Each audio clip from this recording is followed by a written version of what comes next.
Hello, hello mga kapobre. Ayan, Merry Christmas sa lahat, no?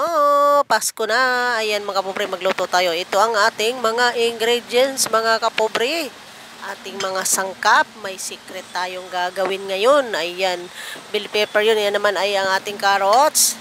Ayan, mga kapobre. Tapos, mayroon tayong sitsaro. Ayan, napakasarap nito. Ayan yung ating king chay, mga kapobre. Ayan, meron tayong sibuyas na bombay or onion red. Meron din tayong bawang. Tsaka meron din tayong oyster sauce na haluan ng carrots. Di bali, okay lang yan. Ayan mga kapobre, pinakamasarap nito mga kapobre, ang aking paboritong hipon. Ayan mga kapobre, napakasarap talaga nito. Kaya ako mga kapobre, mahilig talaga ako sa hipon. So mga kapobre, meron tayong, siyempre, cabbage o repolyo. Ayan yung ating fresh Mickey. So ayan mga kapobre, yung sikreto kong lulutuin ngayon. Chedeng! Ayan, chokes to go. Ayan, Merry Christmas sa'yo, chokes to go. Ayan, masarap kahit walang sauce. Ayan, kaya pinapapako minsan mga kapobri kasi masarap siya kahit walang sauce. Ayan, mga kapobri, chokes to go. Ayan, Merry Christmas sa iyo. Napakatagal ko nang nagano sa inyo, no? Matagal na akong nagano sa inyong product since 2004. 2004. So mga kapobri, nasa 18 years na akong tumatangkili kay Chokes to go. Ayan, Chokes to go. Sana naman, baka naman dyan. Napakasarap ng pang inyong lechong manok, no? So, hindi ko naubos yung lechong manok na nabili ko, no? Nahati ko. Tapos, yung tira mga kapobri yan, ang ating gawa ng paraan para lalong sumarap. Chokes to go. Yan ang ating hihimay-himayin. Ayan, Merry Christmas sa'yo, Chokes to go. Ayan, sana may sana may maano tayo dito sa Choksogo na to. Makuha tayong pamasko. Merry Christmas habang naghihimay tayo kay Choksogo, no? Merry Christmas sa'yo, Choksogo.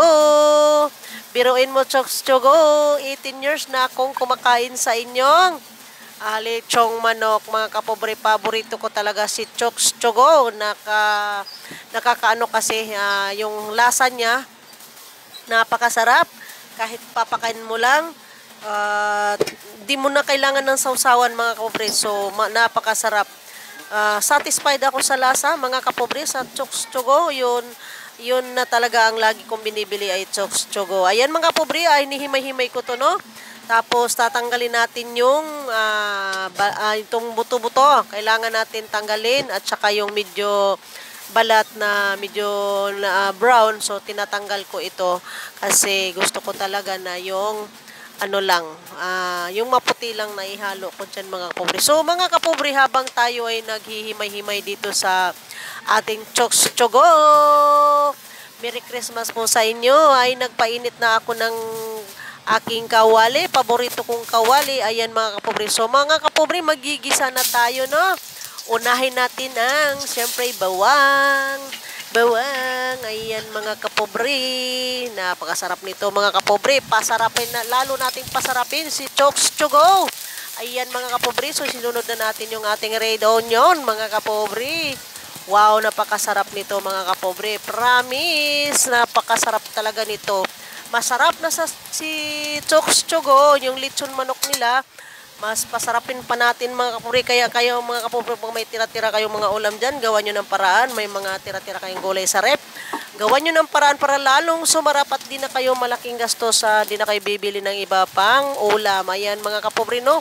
Diskarte lang tayo sa buhay, no? Kasi sobrang mahal na ng bilihin ngayon. Kaya diskarte tayo kung anong meron sa rep nyo. Pag-isipan nyo kung paano nyo gawin para maging maiba ang luto nyo. Ayan na yun si Choksogo. Ihalo na natin. Ayan mga kapobre. So mga kapobre, napakasarap nito talaga. Ayan, igisa-gisa muna natin si Choksogo, ang ating binili. Ayan mga kapobre, napakasarap. Nahimay-himay. Wala nang buto-buto yan mga kapobre. Siyempre, masarap talaga pag wala nang buto-buto. Dahil para pag kumain tayo, puro na lang laman ng ating makakain mga kapobre. So isunod natin mga kapobre ang hipon. Siyempre, paborito kong hipon. Napakasarap niyan. Nako, ako mga kapobre, kaya ako pag lagi akong nagluluto. Ayan, may hipon talaga ako dahil napakasarap ng hipon. Paborito ko talaga yan. Ayan, so mga kapobre, lagyan natin ng kaunting tubig. So, halo-halo muna, halo-halo. Kasi baka didikit sa kawali, no? So, syempre mga kapobre, lagyan natin ng oyster sauce. Nauna ang oyster sauce. Dapat tubig muna. No? So, mamaya na ang tubig mga kapobre.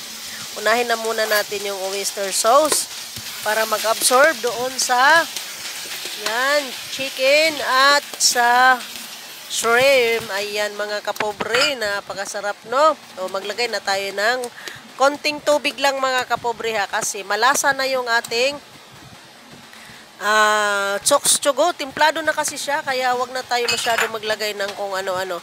So mga kapobre, may ano na siya may oyster sauce. So mga kapobre, ilagay na natin yung carrots, isabay-sabay na natin pati yung ating yung ating sitsaro. Sabay-sabay na yan mga kapobre para sabay-sabay maluto.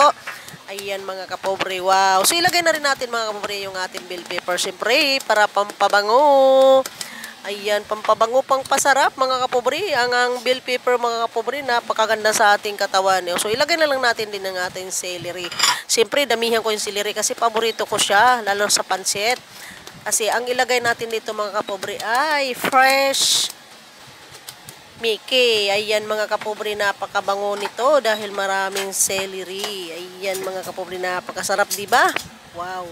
Hindi pa luto mga kapobre, ayan na, alam na this, napakasarap talaga. Ayan, maglagay tayo mga kapobre ng white onion powder para lalong mabango. At saka, ayan, lagay din tayo ng onion, garlic, maglagay din tayo ng garlic mga kapobre, powder din yan. So, nagkamali-mali ang inyong pobre, no? Ang inyong lingkod, so, pasensya na, minsan talaga tayo di maiwasan na magkamali tayo doon sa ating sinasabi mga kapobre. Ayan, takpan natin.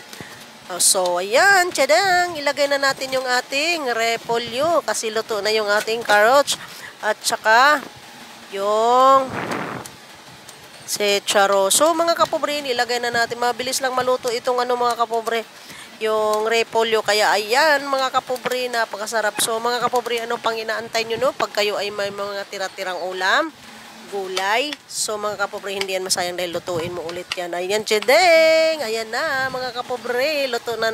Paluto na naman yung ating cabbage or repolyo mga kapobre. So haluin lang natin ng haluin para magpantay yung luto at saka mamaya-maya ng konti. Ayan, maglagay din tayo ng konting toyo. So ilagay na natin mga kapobre na ang ating fresh Mickey. Ayan na mga kapobre, napakasarap talaga. Ayan mga kapobre, napakasarap. So haluin lang natin ng haluin para ma-absorb sa Mickey yung ating lasa ng chicken at saka shrimp. Ayan mga kapobre. So yung tubig ko kanina mga kapobre, okay lang yun mga kapobre.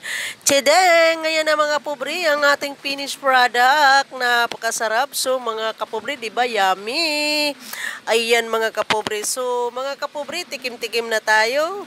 Titikman natin yung ating niloto chicken at saka fresh Mickey and hipon. Lagyan ng mga konting gulay mga kapobre, napakasarap na talaga. So na iba.